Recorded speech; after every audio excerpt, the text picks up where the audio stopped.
তোমার মা কাজের মহিলা, আমার ভাই আসছে। তোমার মাকে তো জীবনও দেখে নাই। তোমার মার এই বেশভূষা দেখে আমার ভাই মনে করছে যে উনি এই বাড়ির কাজের মহিলা। এখন খুব ভালো লাগতেছে না শুনতে? তোমাকে আমি বারবার বলছিলাম যে তোমার মাকে এই বাড়িতে রাখার দরকার নেই। তোমার মা আনকালচার, একটা গাইয়া, সে কোনোদিনও এই সোসাইটিতে ভালোভাবে থাকতে পারবে না। কিন্তু তুমি আমার কোনো কথাই শোনোনি, তোমার মাকে এই বেশভূষাতেই এখানে রেখে দিয়েছো। এখন আমার ভাই কাজের মহিলা মনে করছে। ওর দোষ কোথায় এখানে? তোর ভাই আমার মাকে কাজের মহিলা বলছে, আর তুই সেটা নীরবে হজম করে নিলি। তুই সেটা প্রতিবাদ করবি না? তুই বলবি না যে এটা আমার শাশুড়ি?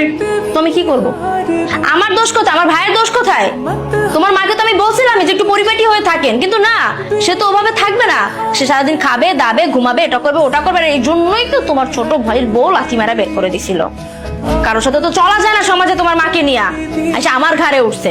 আর এখন মানিজ্য নষ্ট করতেছে আত্মীয় স্বজনদের কাছে। ভাইয়া, আপু তো ঠিক কথা বলছে। আপনার মাকে তো দেখে কাজের মহিলাই মনে হয়। সে আপনার মা একটু মার্জিত, সুন্দর মতো চলাফেরা করবে, সুন্দরভাবে নিজেকে প্রেজেন্ট করবে। এরকম ভাবে থাকলে তো সবাই কাজের মহিলা বলবে। এই, একদম চুপ। তুই যদি আরেকটা কথা বলো, এই একদম চুপ। বেরো, বেরো আমার বাড়ি থেকে, বেরো। তাই তুমি আমার ভাইয়ের সাথে এরকম করছো কেন? তোর ভাইয়ের সাথে কি করবো? কি করবো তোর ভাইয়ের সাথে আমি? তোর ভাই আমার মাকে যা ইচ্ছা তাই বলবে, সেটা আমি নীরবে হজম করে নিব মনে করছি? কোনোদিনও না। আমি হজম করার মতো ছিলেন। এই, তুই বেরো আমার বাড়ি থেকে, বের হ, বেরো। পাউল জানি তো টাকা ধরে যেদিন থেকে আমি এই বাড়িতে বউ বানায় নিয়ে আসছি, সেদিন থেকে এটার বাড়ি নাই, এটা তুই জাহান্নাম বানায় ফেলছিস।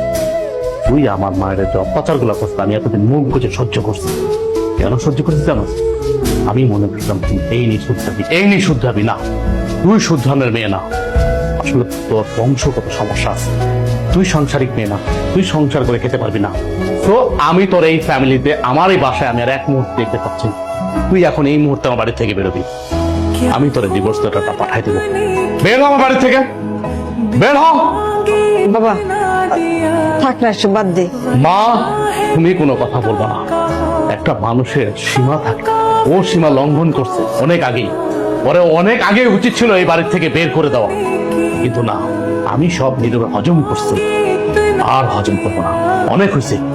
তুই একটা বাইরের ছেলের সাথে, তোর খালাতো ভাইয়ের সামনে তুই আমার মাকে কাজের মহিলা বলে তোর ভাই, আর তুই সেটা মজা নেস না? মজা নেস? এই, আমি গরিব, আমি গ্রামের ছেলে, মানলাম। তোর বাবা আমাকে সহযোগিতা করছে, সহযোগিতা করে ভালো একটা চাকরি দিয়েছে। আমি তো এই জন্য তোর অনেক ভালো রাখছি।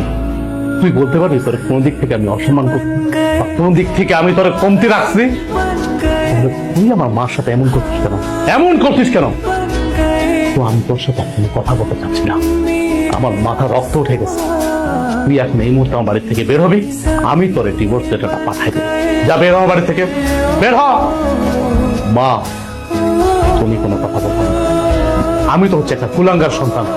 মারে দিনের পরে দিন অত্যাচার করছে, আমি নীরবে সহ্য করছি। কিচ্ছু বলিনি তোর, কিচ্ছু বলি নাই। কিচ্ছু না বলাতে তুই মাথায় উঠে গেছিস না? আর না, তোর সাথে আমি আর কোনো প্যাচেল পারবো না। বেরো, বেরো আমার বাড়ি থেকে।